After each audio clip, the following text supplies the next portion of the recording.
hello. How are you?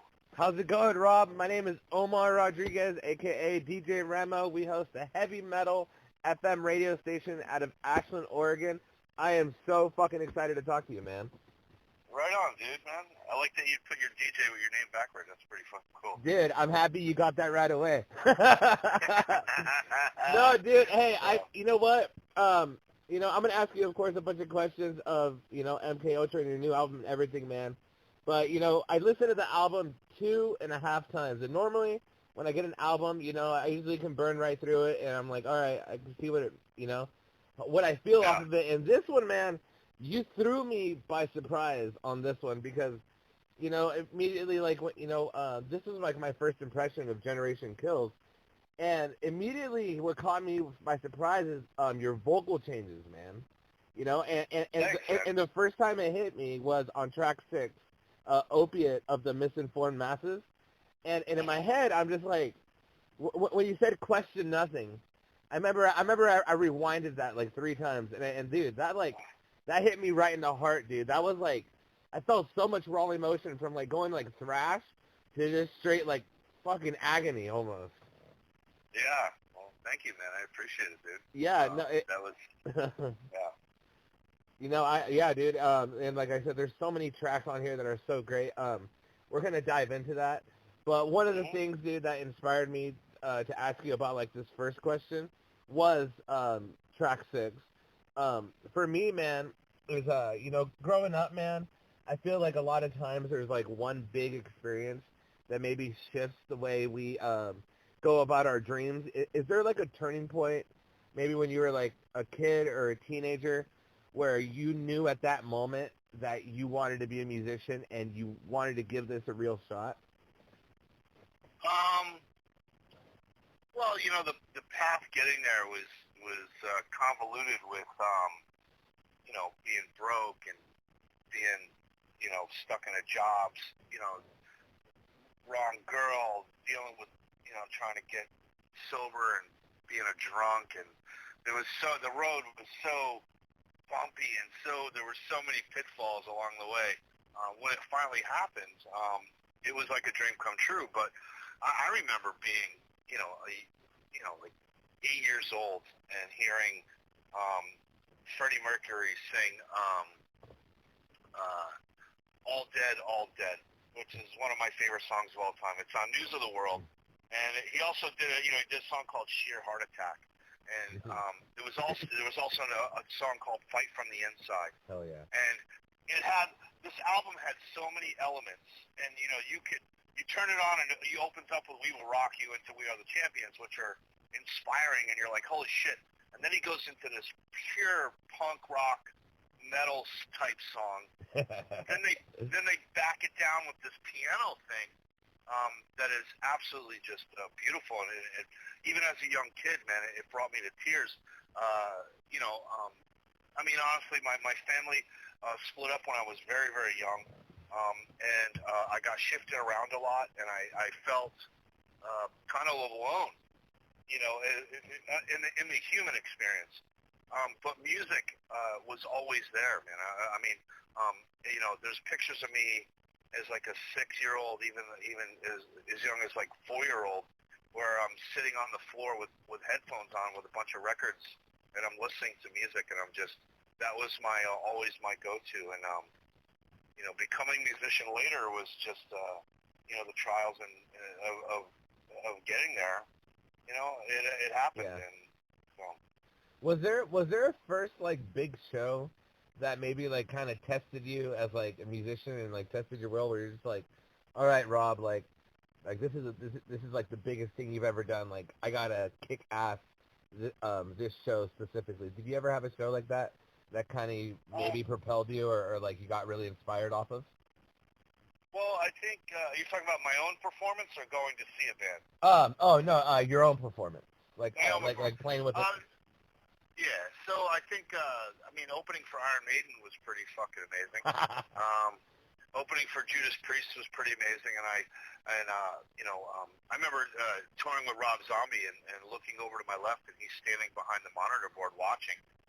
That'll amp you up. That'll you start to but I know that I can speak for myself. I mean, there were very few shows that I mailed in where either I wasn't feeling good or Sure. I remember, having strep throat or feeling sick, but I pretty much tried to play every show like it was my last. I am guilty of mailing two shows in particular in. One was, it was a 1,000-seater and there were 11 paid tickets, so I didn't really give it my all that night. And then I played another gig where we got hired by this guy to play his bar, and it was him and his friend, just two people sitting at the bar, and we played it. I can say I don't really think I gave it a lot that day either. Oh, damn. But I got to, when I came around the corner and looked at the crowd at Bakken, and there's, 60, 70,000 people standing there, I immediately threw up because of, out of sheer just, being anxious and being nervous. But once I said that first, "What's up, motherfuckers?" It all goes away and it's on. You know what I mean? Like once you say that first word, it's just like it's go time. And yeah, so That's so rad, man. Playing all these shows, with like your heroes and just bands you look up to and playing, like, just being in that big music scene, behind the curtain. Is it everything you expected it to be? And also, what was like your biggest lesson you had to learn as soon as you became a touring musician? Yeah, I mean it was everything you expect it to be. Being in thrash metal, it's no Poison show. There's mostly dudes with long hair and black T-shirts, so there's not a lot of women. It's kind of like a Rush concert. You know what I mean? Yeah. But that being said, it was fucking awesome. But the other thing about it was that there's, you figure there's 24 hours in a day, and if your set's an hour and 20, that's a lot of free time. It's a lot of free time, dude, to just be hanging out and waiting for the show. You know what I mean? So I read a lot of books, and I went to a lot of coffee shops, and I went to a lot of museums and a lot of art galleries, and I went to a lot of castles, and I went, a lot of cemeteries. And so whenever I was in a weird city, I always found something to do, and rather than just sit around and do, some guys just sit around and wait for the show and then nap and watch TV and but I rarely did that. I mostly kept myself busy. Dude. So. Dude, that's awesome. Is there a place like you visit on tour that just gets you spiked up? Where you're just like, oh, dude, I'm gonna fucking eat here. You have some fire food. Is there a couple places you really like? Yeah, I mean, I love the shawarma in Holland. Amsterdam's a lot of fun. I don't smoke weed, but I like the culture there, and it's really fun. The restaurants are really great, and the food's really good. I really love Japan because sushi is like one of my favorite things to eat. Yeah. So I go, when I'm in Japan, I love just going to different sushi restaurants and experiencing different things there. China was cool for the same reason. Yeah, man, I mean, I think Holland was my favorite because for some reason, me and Lee just had a really good time in Holland all the time. Yeah, so, anyway. Dude, that sounds awesome, man. Of course, with all the beautiful experiences, did you ever have, like, a tour or, like, a show that just, like, went completely wrong? Like, maybe, like, equipment failure, somebody got too drunk and fell over? Like, have you ever just had a show where, like just everything went haywire? Yeah, we had a whole tour do that. It wasn't even, like, one show. It was a complete tour. It started from missing the first flight because everyone got drunk and thrown off the plane to missing the first show, to getting to the second show and having the merch girl, it was her birthday, and she got off the bus to throw up, and the cops saw her, so they raided our bus, and for 6 hours emptied our complete bus into a parking lot in front of tourists going by taking pictures, to the next show, just everything going wrong. I mean, just awful. And then we fly to airport, and our gear was too heavy for them to take off the plane. Oh, so my they God. Take it off, so they wouldn't lift it off. So we got stuck at this airport, and then the airport closed, and we had to go sleep on a fucking park. I was sleeping on a park bench. The band has pictures of me. They put empty wine bottles around me and covered me in the newspaper. It made me look like a homeless person. We were sleeping on fucking benches, dude. It was fucking horrendous. Fuck. And then we got to this hotel. We finally made it to Spain to play the show with Whitesnake and Queensryche and a bunch of other cool bands that we wanted to go see. And we had this gorgeous hotel, man. It was a 5-star hotel. My room was a king bed. It was fucking holy shit. It was awesome. So we get to the hotel. I drop my bag. We have to get in the van. We go play our show. We get off stage. We get back in the van. And this tour manager goes, hey, man, you guys you don't even have time for showers. You have to go right to the airport. You have to run in and grab your bags and leave. And I'm like, what? I didn't even get to like jerk off in the bed, dude. I didn't get anything. I didn't get nothing. I didn't even get the shower. I had to go. Talk about being mad, dude. Holy shit. So then we go to the airport and get on these shitty Ryanair flights where the seats don't even go back, and there's dude. I got home. I think for 3 weeks, I'm not gonna talk money, but I didn't make nearly enough to like even do like a day on this tour. The financial reward was so not worth the experience I just had, and it was fucking brutal. It was a 3-week tour. Yeah. Well, there you have it, man. If anybody's listening, and touring, you could learn off this tour. Well, dude, no, that's insane, man. And thank you for telling me that story, dude. I think that's one of the best stories I've ever heard. Like in the 250 interviews I've done over the last 4 years, I think I'm gonna put that in my top 3. Oh, nice, man. Right on, dude. Yeah, I think it goes right up there when I talked to Necro Butcher, and he's talking about throwing goat heads into the crowd and hitting the little kid. Mm-hmm. Yeah.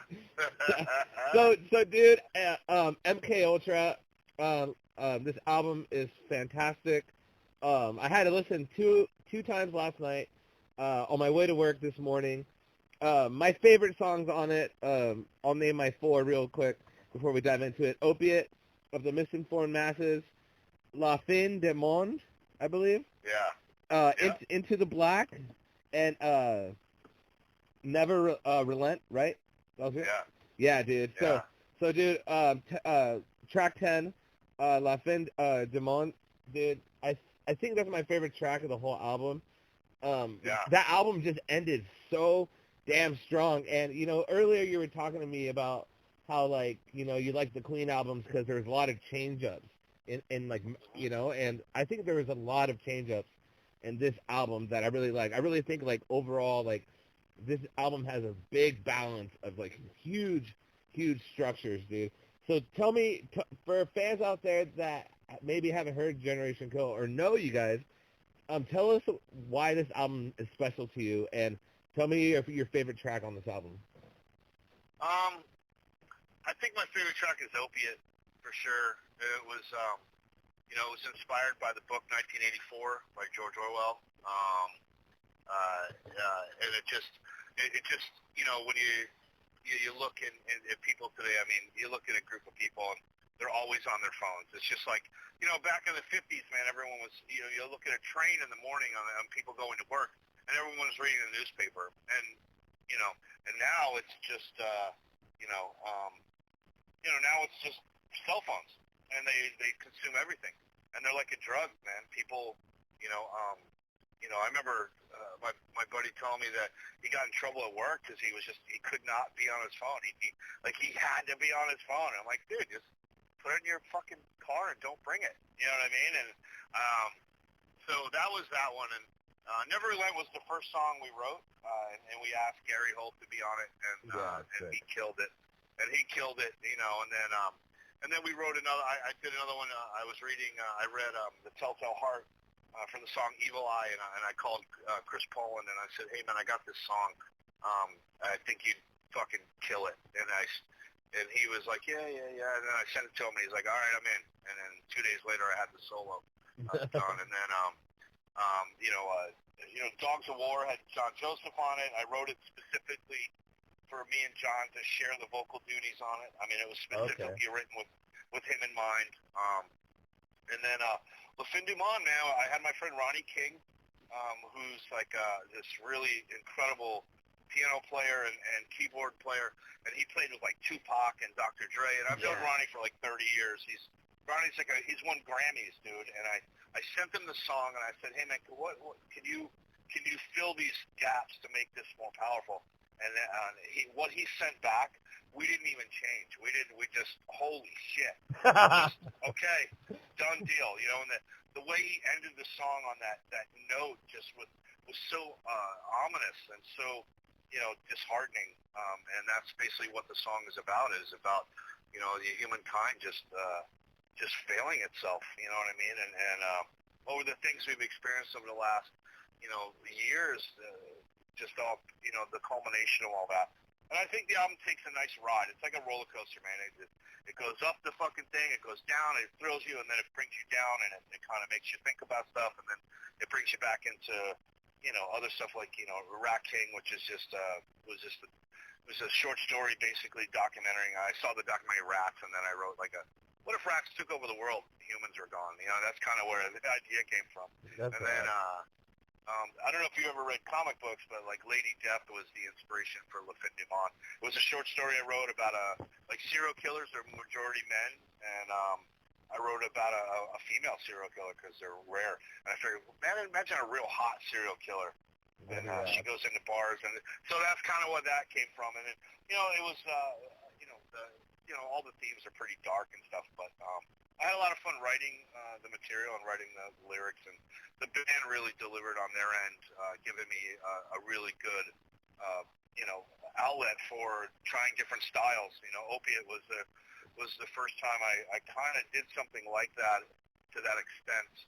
Maybe at the end of Into the Black, I tried a little bit of a harmony, kind of like I did on the last record on There Is No Hope. I did like this 3-part harmony that I really liked, but Opiate was the first time I got to actually start off, speaking, singing softly, and then just bringing it to my full range where I'm screaming at the top of my lungs with everything I had. That song took 3 different sessions because I kept giving myself a headache from screaming. So. No, I can feel it, dude, and that's why I said it hit my heart, because I feel like you were putting so much into those vocals, man, and I'm a vocalist myself in a thrash band, for the last 10 years myself, and I listen to the intensity that you're putting into it, and I'm just question enough. It's Well, I appreciate that, man. No, it's sick, man. I even went to your band pages and ordering a shirt and everything. I was like, this band's sick, dude. Yeah. But cool, man. Well. Yeah. So of course I don't want to take too much more of your time. So I'm gonna shoot you 3 fun quick questions. Rob Dukes, are you ready? Yeah. Go. All right, Rob. If you could choose your death, but it had to be by a villain in a horror movie, who would you choose to kill you, and how would they do it? Jaws, the shark, at the end. Oh yeah, you think he's just one-on-one or sneak up on you? Yeah, whatever, man. I'm swimming along and it's done. Yeah. All right. I'm all right with that. All right. In a zombie apocalypse, if you could choose one weapon to destroy the zombie horde that isn't a nuke or the cure, what is it? Flamethrower. Oh yeah, dude. I can see you out there, dude, with that flamethrower. All right, man. If you could be the front man for any band in any era for one set, who would you be on stage with? Judas Priest, Sad Wings of Destiny tour, and I get to sing Dreamer Deceiver with the abilities of Rob Halford. Yes! All right, and last but not least, can you say this is Rob Dukes from Generation Kills, and you're listening to the Metal Mixtape? This is Rob Dukes from Generation Kill, and you're listening to the Metal Mixtape. Rob, you have a great rest of your day, man. Hopefully we can connect later, man, on a different time. We can talk a little longer. But for now... So, yeah, man. Oh, yeah, no... Up, dude, and I'll get one month, and I'm down. So, yeah. All right, cool, because I know a lot of times, you guys get 12 interviews. So I try to cram everything in. You know, but dude, your band's sick, dude, and yeah, I'll hit up Munzie, dude. I'd love to hear some more stories. Okay, let's do that. All right. All right, Rob, have a great rest of your day, man.